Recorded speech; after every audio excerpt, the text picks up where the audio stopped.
Привет! Стартираме нашето ролери пътешествие в Плевен. Сега ще си обоя ролерите и ще започна обиколката.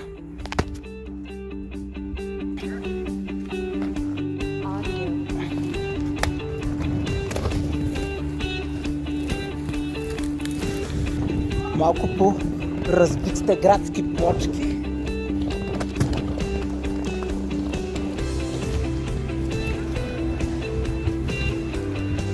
Плевен е известна със сигурно най-ужасните велоалеи. Знаете тази велоалея, която свършва тук, продължава там. Ако следваме велоалеята, трябва да минем през мостчето, да прескочим бариерата, да прескочим втори път бариерата и да се озовем ей там. Ей там е продължението на тази велоалея.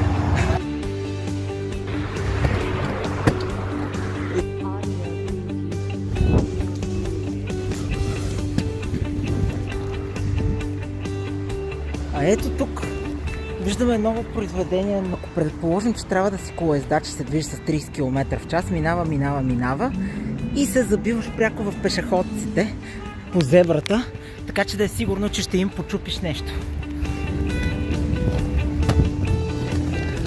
Теренът тук е много труден. Абсолютно може да се преби човек. Предвид ужасните условия на тротуарите, реших направо се кача на централната улица.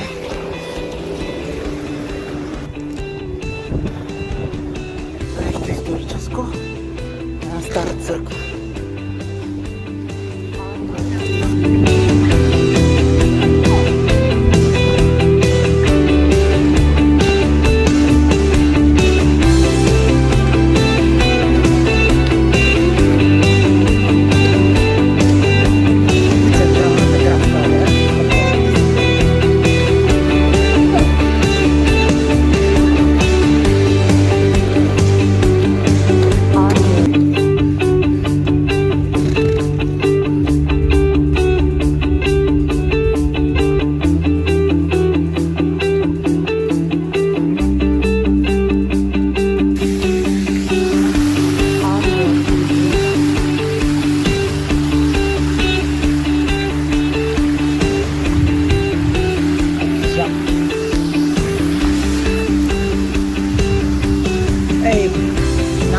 Плевен, фонтаните продължават нататък.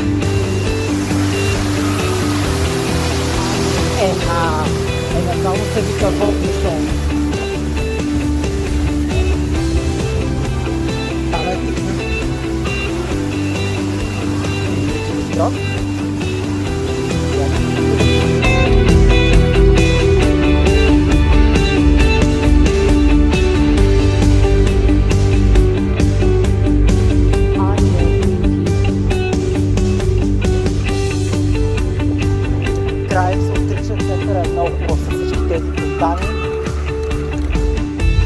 През мост да минем.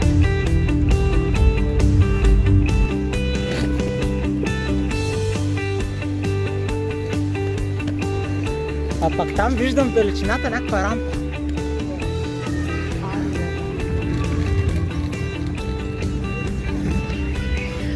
Браво! Аз съм се качил вече 9 пъти. Я да видим тая рампичка. Качил си се 9 пъти. Аз Браво бе! той е. Тая рампа е доста висока, ме е страх да се кача на нея, да ти кажа. Я дайте да я пробвам. Ще се претрепя ли? Съвсем леко, защото тя не е много стабилна тая рампа. Има ли хора, дето правят така с кънки? Аз съм ролери. Ролери, да, виждали ли сте така? Няма тука. Благодаря. Ето го, пак идват топ велоалеята. Катериме панорамен паметник.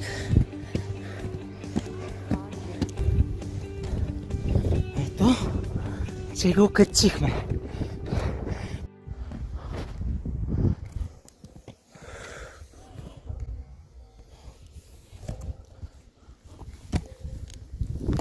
Опалянка. Клетката е наистина добра. Я да спра, че да не полетя.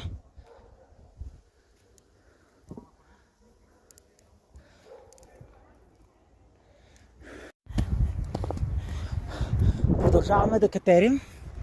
Ей там има един хеликоптер.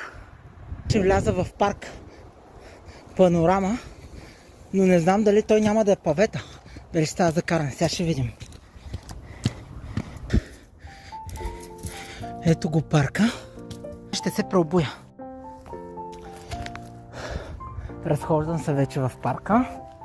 Окачих си ролерите на раницата и вървим. И съм се отправил към Плевенската панорама на крака.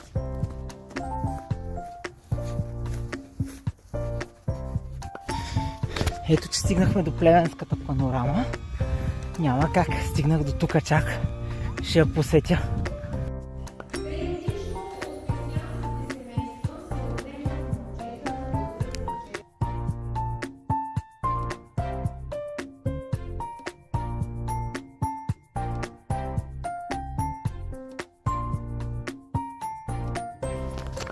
И така, след като излезем от панорамата, ще тръгнем. Тук има някакъв път за коли с много стръмно надолнище, който завършва с нещо, което ми казаха, че се нарича Бермудския триъгълник, тъй като явно там стали много катастрофи. Изчезват явно хора, ще внимавам и така.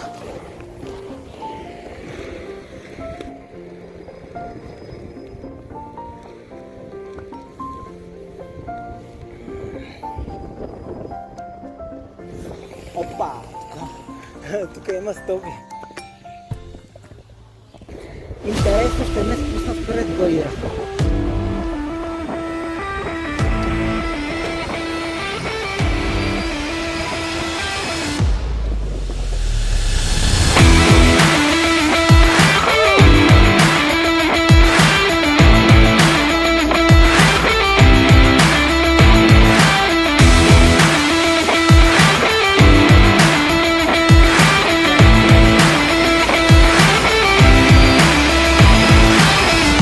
Пътят е изключително развит.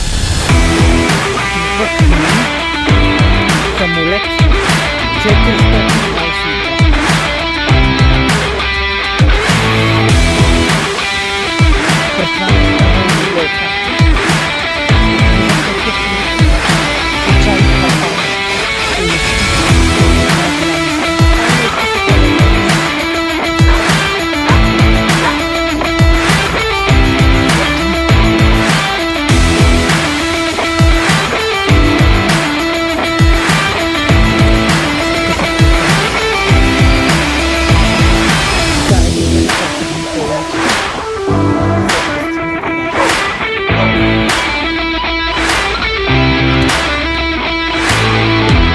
Лабиринтът.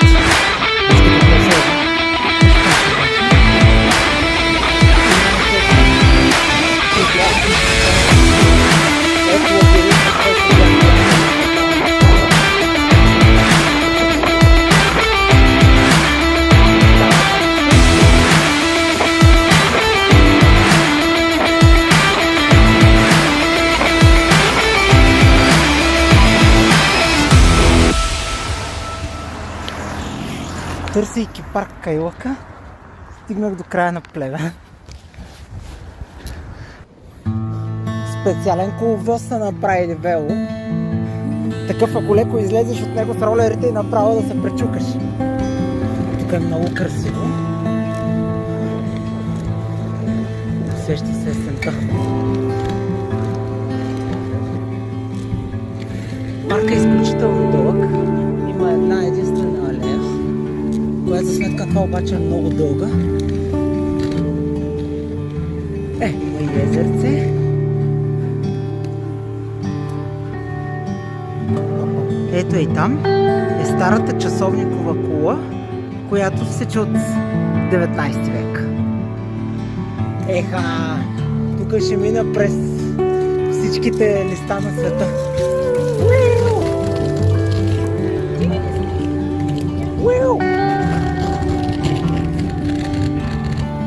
И ето, че тук вече парка окончателно свършва и трябва да изляза на улицата и да карам извън градско.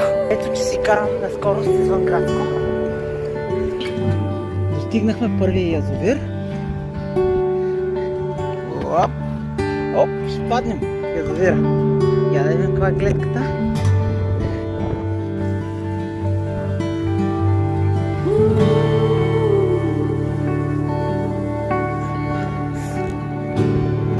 Па, я чакай да видим гледката тук. Тук има някакъв частен дом. Да види гледката. Я. Да, да видим.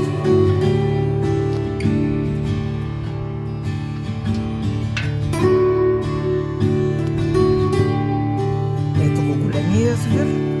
Вдясно е малкия язовир. А ето, ей там, това би трябвало да е кафето, в което ще пия. Много хубава гледка, наистина.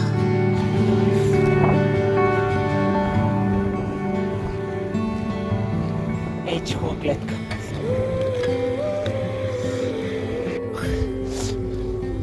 Последни няколко стотин метра.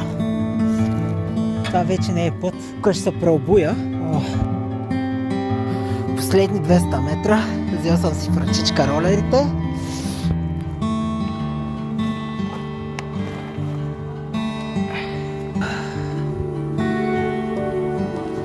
Ще пина навира.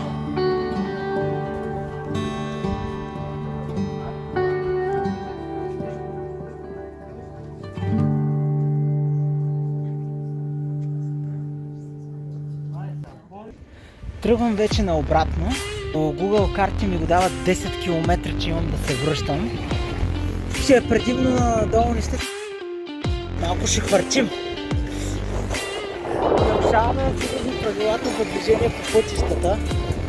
Ще трябва да намалям 30 км в час, пише ограничение.